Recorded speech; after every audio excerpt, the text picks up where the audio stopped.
My name is Evelyn Moore. I'm 38 years old. I saw the post at 9 p.m. on a Thursday, while I was still sitting alone in my office, the rest of the floor dark, except for the emergency lights humming softly above the exit signs. Quarterly reports were open on my screen. Revenue charts, client retention numbers, forecasts for the next 2 quarters. The kind of work you do when you're building something real, something that exists whether or not your personal life is stable. Then my phone vibrated. Not a call, not a text. A social media notification. Finally leaving my controlling girlfriend for my soulmate. I stared at the screen longer than I expected to. I hadn't known there would be an announcement. I hadn't known there would be an audience. My boyfriend, Marcus, 35, had decided to narrate our breakup publicly before having the courtesy to say it to my face. I opened the post. It was already gaining traction. Hundreds of likes. Comments pouring in from people who only knew us through filtered photos and captions. The caption read like a manifesto. After years of being controlled and diminished, I'm finally choosing love over convenience. She never saw the real me. My soulmate does. She sees my creativity, my vision, time to spread my wings. New beginnings. Know your worth. The soulmate was tagged. A woman. Her name was Serena Vale. Yoga photos. Soft lighting. Inspirational quotes in serif fonts. A bio full of words like alignment, intuition, abundance. I scrolled once, twice. Then I tapped the heart icon. I didn't comment. I didn't react. I liked the post. Exactly 30 seconds later, my phone lit up again. Marcus, did you seriously just like my post? I leaned back in my chair, eyes on the ceiling, listening to the building settle for the night. Me, yeah, good for you. There was a pause. Then, so, when are you moving out? That was it. No pleading, no negotiation, no attempt to soften the blow. You'd already made your decision. Publicly. I wasn't going to perform grief for an audience you invited without me. I could see the typing bubble appear. Stop. Appear again. 5 minutes passed. Marcus, I'll come by tomorrow for my things. Also, I deserve half the business. I didn't reply. Instead, I opened my laptop and logged into our financial dashboard. Here's the part Marcus never truly understood. The agency wasn't ours. It was mine. I built it 5 years before I ever met him. Long before he talked about branding himself. Long before Serena. Long before the word soulmate entered his vocabulary. When we got together, he was drifting between careers. I gave him a title, creative director, because it made him feel relevant, because it made dinners with friends easier, because I loved him, and I thought support looked like inclusion. In reality, he posted on social media, tweaked fonts, occasionally designed a flyer. I handled the clients, the contracts, the finances, every decision that actually kept the company alive. Still, I was generous. Company credit cards, office access. And 6 months ago, I even approved hiring Serena's ex-boyfriend, Rowan, as a consultant after Marcus insisted he was a networking genius. Funny how that worked out. By 10 p.m., I had canceled every company credit card issued in Marcus's name, changed all business passwords, removed his access from client management systems, called the building manager to schedule new office locks for 7 a.m., drafted a neutral restructuring email to clients, backed up every file. No drama, no revenge speech. Then I went home, and I slept. When I woke up, my phone showed 52 unread messages. The first 20 were variations of "Why is my card declining?" The rest were voice-to-text messages. "You're financially abusing me. You're stealing my livelihood. Serena's ex says this is illegal." That one made me pause. Your livelihood. An interesting word choice from someone who hadn't brought in a single client in 3 years. I poured myself coffee. I didn't respond. By noon, the tone had shifted from panic to rage. That's when I understood something important.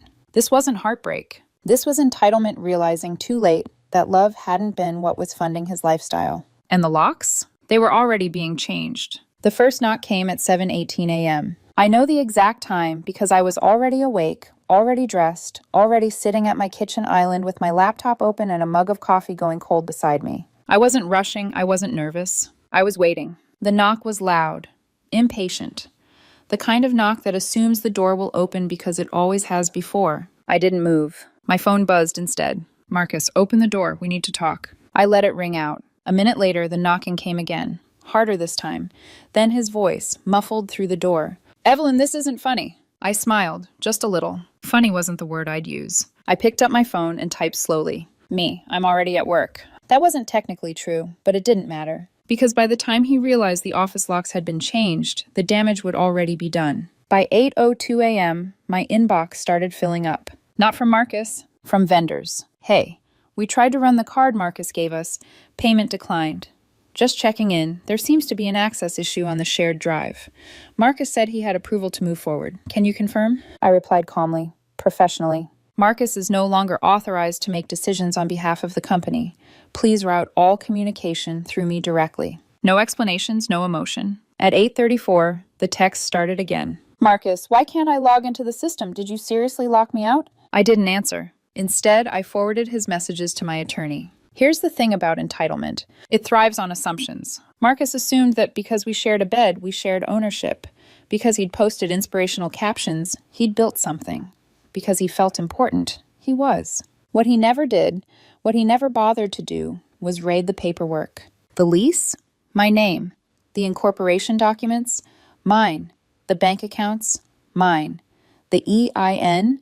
Registered years before he existed in my life. He didn't own half the business. He didn't own any of it. At 9:11 a.m., I got a call from building management. Ms. Moore, your guest is here. Guest. I muted the call audio for a moment and took a breath. Is he alone? There was a pause. No, he's with a woman. And another man. I closed my eyes. Serena. And Rowan, her ex-boyfriend. The same Rowan Marcus had insisted was between opportunities when I questioned why we were paying him $6,000 a month to strategize. I unmuted.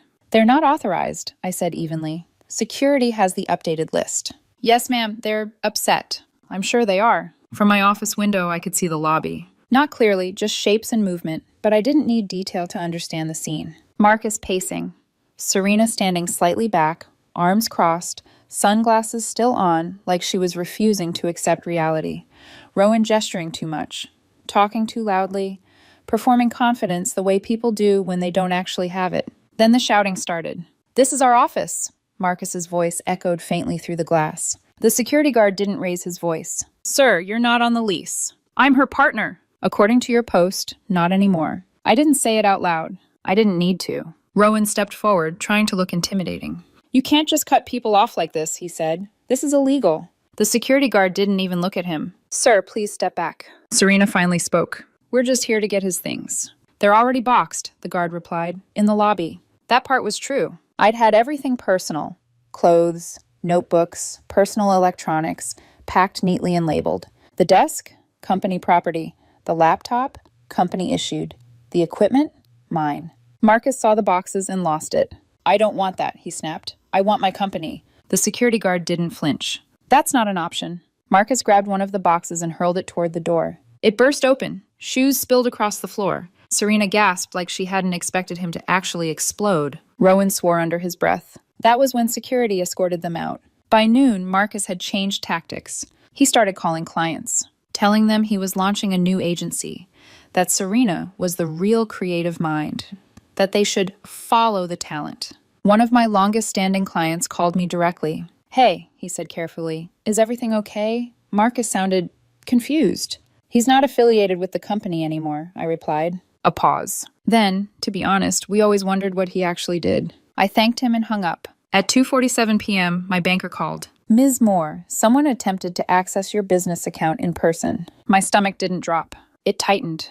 Who? A man claiming to be your partner. He requested emergency funds. Was he successful? No, we flagged it. Also, he attempted to apply for a loan using your company's EIN. We stopped it. I exhaled slowly. Thank you for the heads up.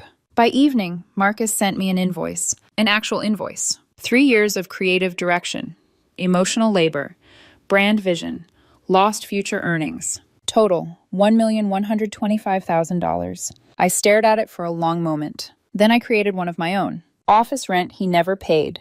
$0, his contribution. Salary received while contributing nothing measurable, $165,000.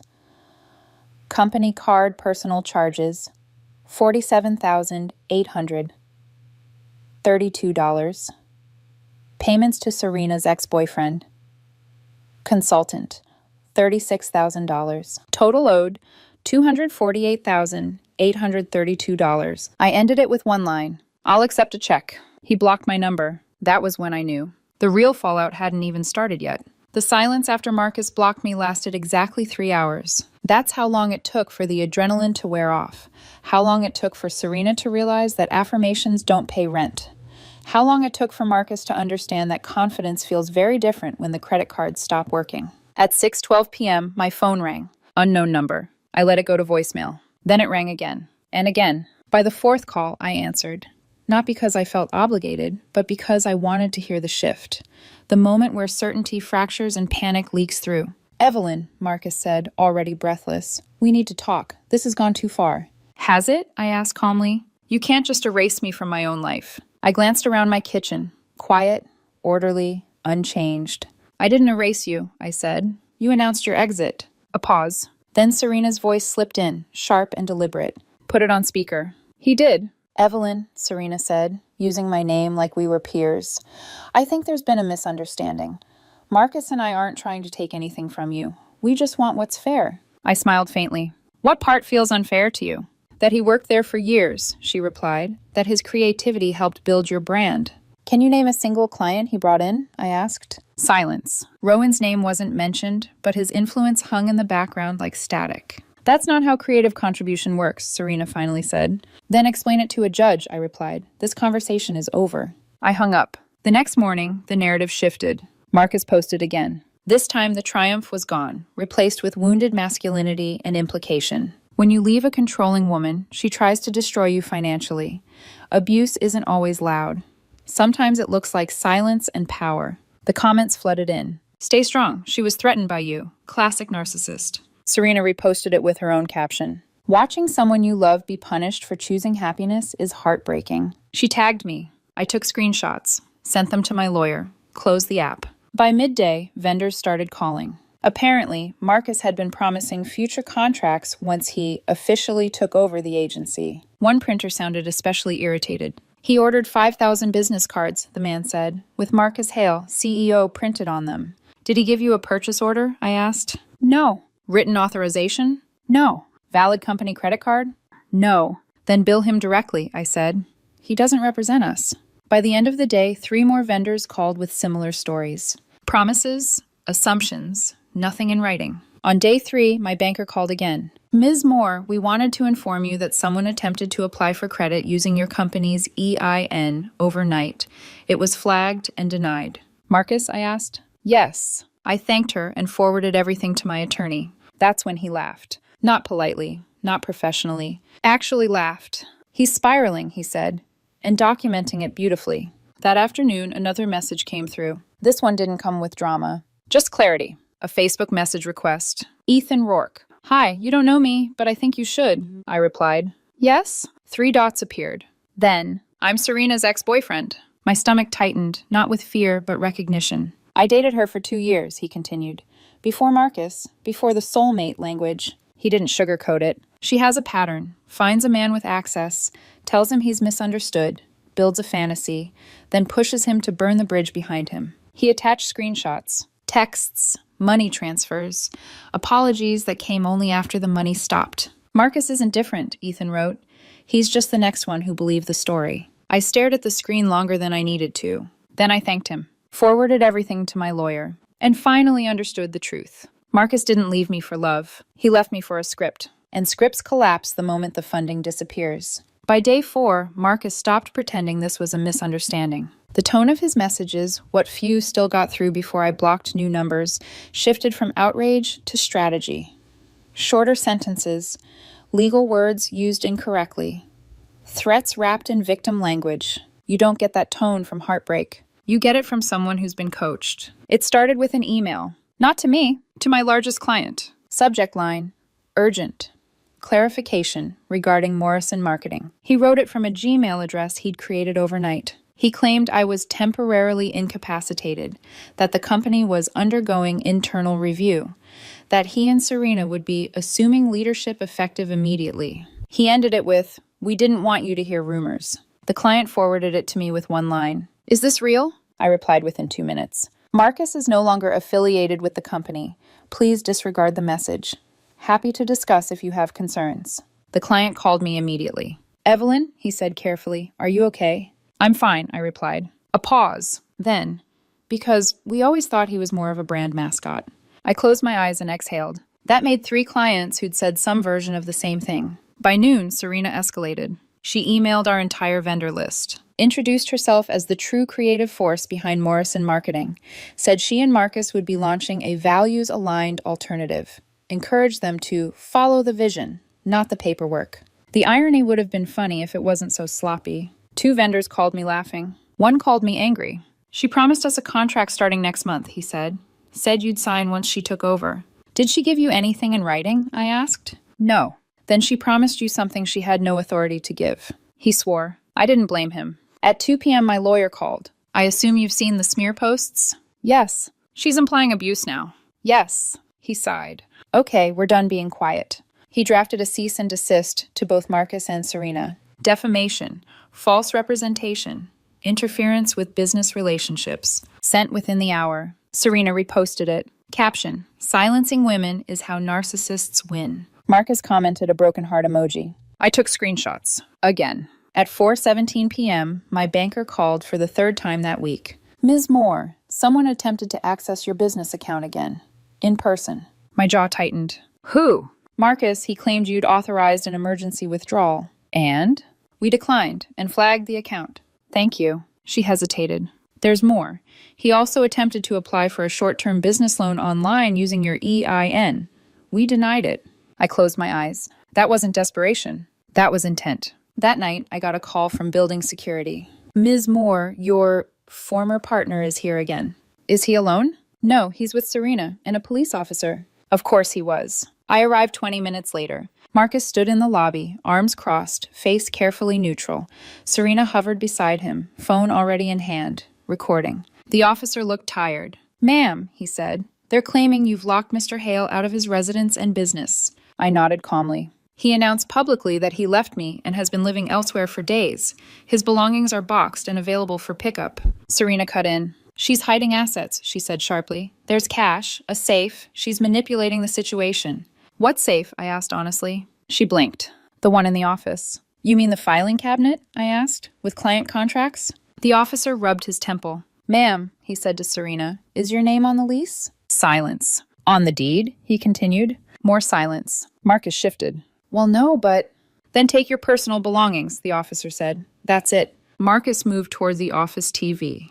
That's mine. I have the receipt, I said calmly, from before we met. He reached for kitchen equipment. Also mine. Receipts again. The officer exhaled slowly. Sir, ma'am, please. That's when Serena snapped. She reached for the china cabinet. My grandmother's china. Family heirlooms. Those aren't yours, I said, my voice sharp for the first time. She looked at me. Then she threw them. Every plate shattered. The sound echoed through the lobby. The officer didn't hesitate. He turned to her and said, Ma'am, you're under arrest for destruction of property. Marcus froze. Serena screamed. That was the moment the story broke. Not online, not legally, but emotionally. Because performance can't survive consequences. And consequences had finally arrived. The arrest didn't slow Marcus down. It sharpened him. By day 5, the panic had organized itself into paperwork. I found out because my lawyer called me, laughing. Not a polite chuckle, a real laugh. I just got served, he said. You're being accused of financial coercion, emotional manipulation, and, this one's impressive, forced unpaid labor. I leaned back in my chair. Let me guess, I said. Support, business ownership. And damages, he added. For future earnings he claims you destroyed. I closed my eyes. Does he have a number? Oh, he has several. Marcus filed for support, claiming I had pressured him into abandoning a lucrative independent career to work for my company without fair compensation. According to the filing, he was owed back pay for 3 years of executive-level creative leadership, compensation for brand vision and identity development, ongoing monthly support due to irreparable damage to earning potential. My lawyer stopped reading halfway through. I need a second, he said. I heard papers shuffle. Then he laughed again. He was paid, my lawyer said. $55,000 a year, plus bonuses. I have every pay stub. Your business, he continued, is a premarital asset, never commingled. His name isn't on a single document. And finally, he added, he publicly announced leaving you for another woman. That alone destroys the sympathy angle. I waited. He might get temporary support, my lawyer said. Brief, minimal, but ownership? He didn't even finish the sentence. Serena reacted immediately. That night, she went live on social media. Red eyes, perfect lighting, controlled voice. I never imagined I'd see a woman weaponize money like this, she said. Marcus gave up everything for love. She paused, letting it breathe. And now he's being punished for choosing happiness. The comments flooded in. You're so strong. Money can't buy empathy. She's afraid of losing control. Someone tagged me. I didn't respond. 2 days later, the court response arrived. Temporary support approved. $1,200 a month for 2 months. No business interest, no retroactive damages, no ownership claim. That was it. Marcus called me the moment he saw it. I didn't answer. He left a voicemail. This isn't enough, he said, voice cracking. You know that. You're ruining my life. I deleted it. That night, Serena's online presence changed. No affirmations, no soulmate captions, no inspirational quotes. Just one story. A blurry photo of a half-packed apartment. Then nothing. She was gone. I knew because Ethan, the ex-boyfriend who had warned me, sent one last message. She left the moment the money stopped.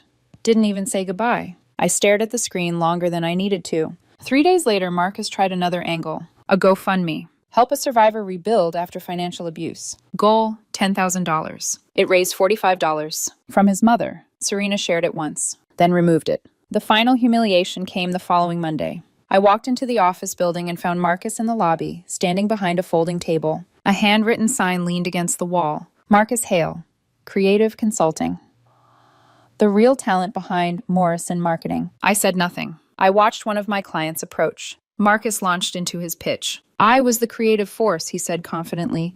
She just took credit. My client listened, nodded once, then said, Didn't you design that flyer with the typo that cost us a reprint? Marcus froze. That was the printer's fault, he said quickly. You spelled restaurant with an O at the end, the client replied. You said it was French-inspired. Security escorted Marcus out 5 minutes later. Serena wasn't there. She didn't post that day. Because illusions can survive rejection, but they don't survive receipts. Marcus didn't spiral all at once. He unraveled in layers. The first layer was denial. For 2 days after Serena disappeared, he acted like it was temporary, like she'd stepped away to reset, like the silence meant something spiritual instead of transactional. He posted a quote on his story. Sometimes love tests you before it rewards you. No one reacted. The next morning, the quote was gone. The second layer was bargaining. He called me from a new number. I didn't answer. He left a voicemail anyway. Evelyn, I just need to understand something, he said, trying to sound steady.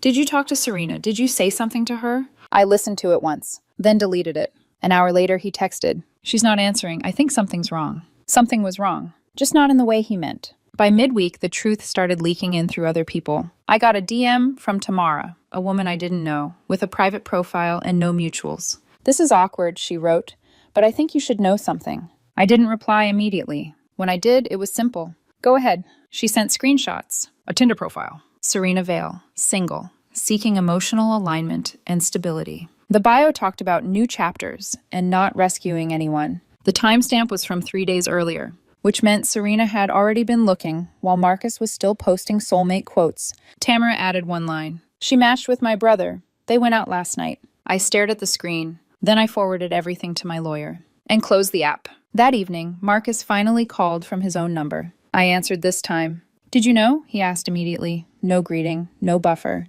Know what? I said calmly. That she's on dating apps. I leaned back in my chair. Yes. Silence. Then his voice cracked. She said she was different. She said she wasn't like other women. She said she didn't care about money. I didn't interrupt. She told me you were cold, that you controlled everything, that I'd finally be free. He laughed once, a sharp, broken sound. She asked me yesterday if I could add her to my bank account, said it was for our future.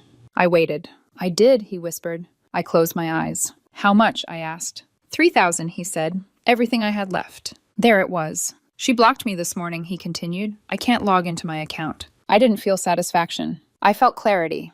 That's what she does, I said. He started crying then. Not loudly, not dramatically. The kind of crying that comes when there's no one left to perform for. Why didn't you warn me? He asked. Would you have believed me? I replied. Silence. The next day, Ethan sent one final message. She always leaves before the consequences hit. You just happen to be standing next to them. That afternoon, Marcus showed up at the office again. Not angry this time. Smaller. Security called me. He's asking to speak with you. Says it's urgent. I went down. Marcus looked exhausted, unshaven, clothes wrinkled, confidence gone. I just need help, he said quietly.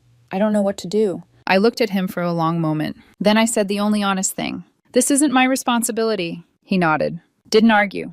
Because finally, he understood. Serena hadn't been a soulmate. She'd been an exit strategy. And now that the exit was closed, he was left standing in the wreckage of choices he'd made loudly and proudly. Alone. Marcus didn't disappear after that. He couldn't. People who build their identity on being seen rarely know how to sit with silence. By the end of that week, the narrative shifted again.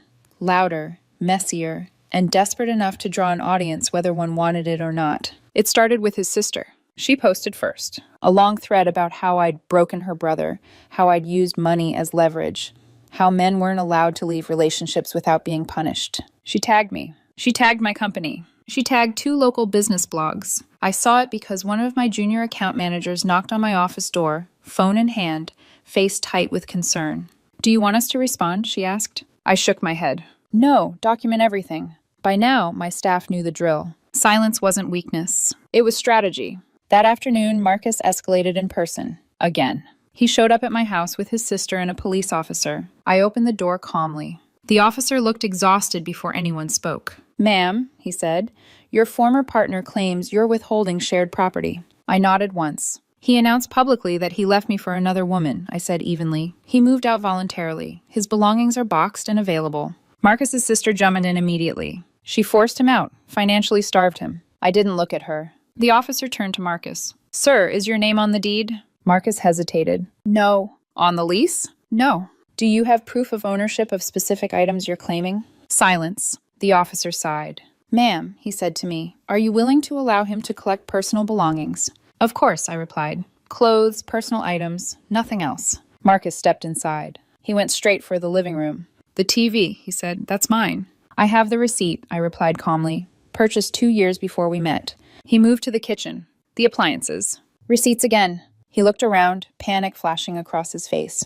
Then what do I get? He snapped. The officer cut in. Sir, clothing. Personal effects, that's it. Marcus grabbed a duffel bag and started shoving clothes into it without folding, without care. That's when his sister lost control. She reached for a framed photo on the wall. You don't deserve this life, she hissed. I stepped forward. That's a family photo. She threw it. Glass shattered across the floor. The officer didn't hesitate. Ma'am, he said firmly, step back. She kept yelling. About abuse, about injustice, about how women like me destroy men. The officer escorted them out. No arrests this time. Just warnings. And a paper trail. By evening, Marcus posted again. This one wasn't inspirational. It was raw. A video. Him sitting in his car, eyes red, voice shaking. I lost everything, he said, because I trusted the wrong person.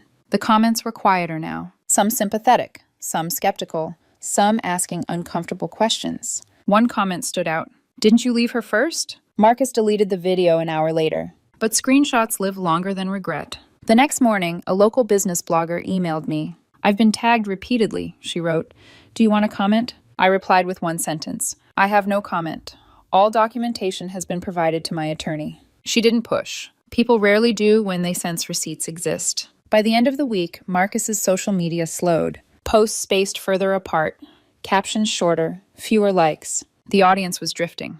Because spectacle without novelty gets boring. And victimhood without consistency collapses under its own contradictions. What finally broke him wasn't another confrontation. It was irrelevance. He wasn't being defended anymore. He wasn't being debated. He was being ignored. And for someone like Marcus, that was worse than losing money. It meant losing the story. The turning point didn't arrive with a bang. It came quietly, through paperwork, silence, and doors that stopped opening. By the time Marcus realized it, the story had already moved on without him. The first sign was his lawyer. He fired him on a Wednesday morning. Not because the lawyer had done anything wrong, but because the lawyer had finally said the words Marcus didn't want to hear. There's nothing left to argue.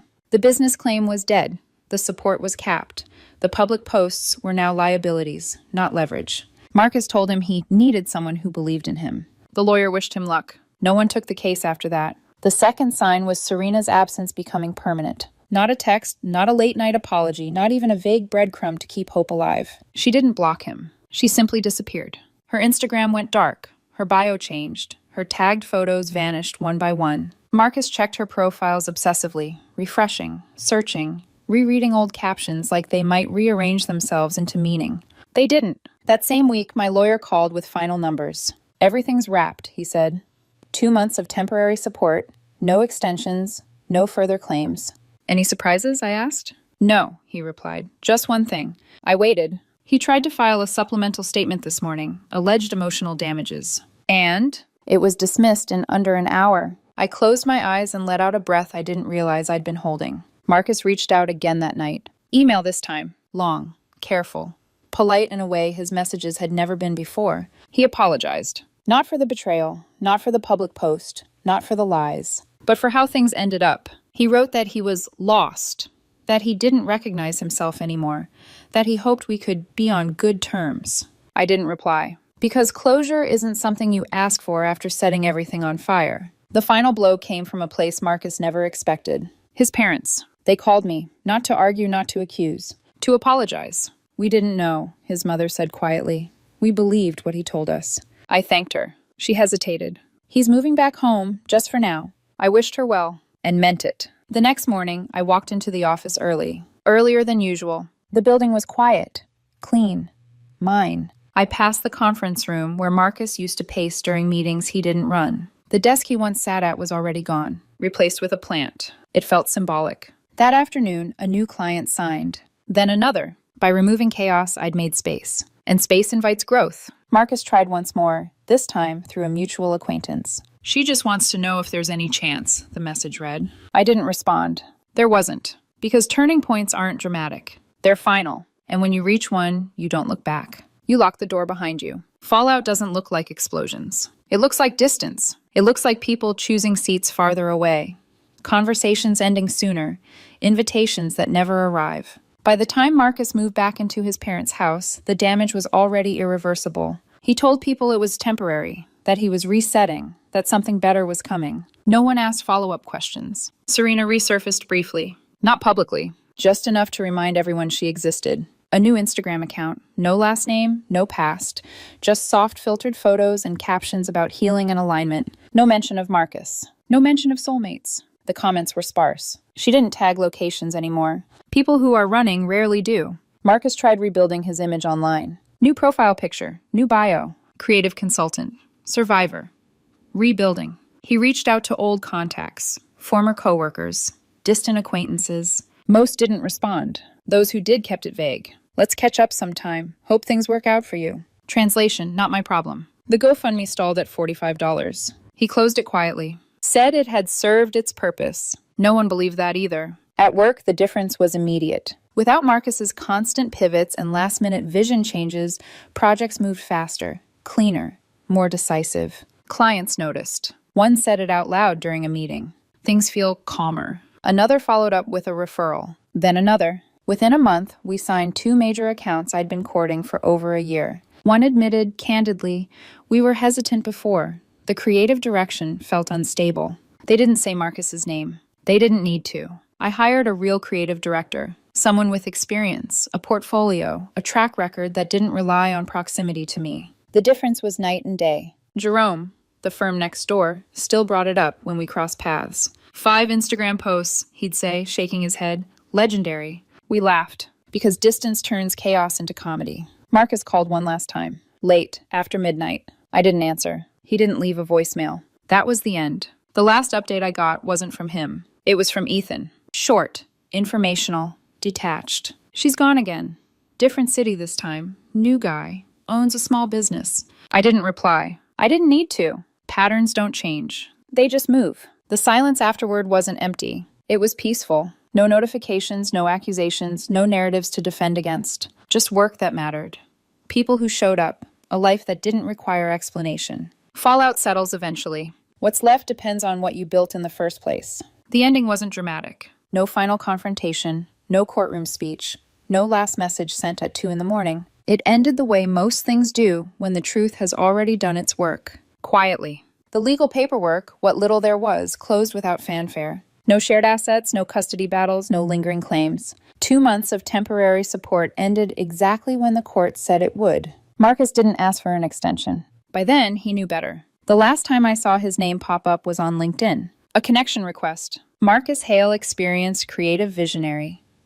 Seeking new opportunities. Under experience, he'd listed CEO, Morrison Marketing. 2019 to 2024. I stared at it for a moment. Then I did two things. I took a screenshot and I sent it to my lawyer. He replied with 3 laughing emojis. Then I reported the profile for false information. Blocked. Life settled. Not in a boring way. In a stable one. The kind of stability that feels like relief instead of restraint. The business grew. 3 new accounts in 6 months. A streamlined team. Clear roles. Clients stopped asking if everything was okay. Because everything was. I replaced my grandmother's china, not with something precious. With something practical. A simple set I actually used. Every time I set the table, I thought about the difference between inheritance and ownership. Is given. The other is protected. I started dating again. Slowly. Carefully. Someone with his own career, his own life. No need to borrow mine. The difference was immediate. No performances, no entitlement. No need to be needed. Just presence. The last update came secondhand. Marcus had taken a job at his sister's essential oils, MLM, posting about hustle culture and new beginnings to an audience that kept shrinking. Serena vanished again. Someone said she'd moved 2 states over, living with another man she'd met online. He owned a small business. Good luck to him. Sometimes people ask if I regret how cold I was, if I wish I'd handled it differently. I don't, because boundaries aren't cruelty. Silence isn't abuse. And walking away from someone who chose spectacle over substance isn't punishment. It's clarity. If you're dealing with someone who believes they deserve half of something they didn't build, remember this. Document everything. Don't engage in the performance. Let consequences speak. And when someone shows you who they really are, by leaving you loudly for a soulmate they barely know, believe them. Let them go. And absolutely, change the locks.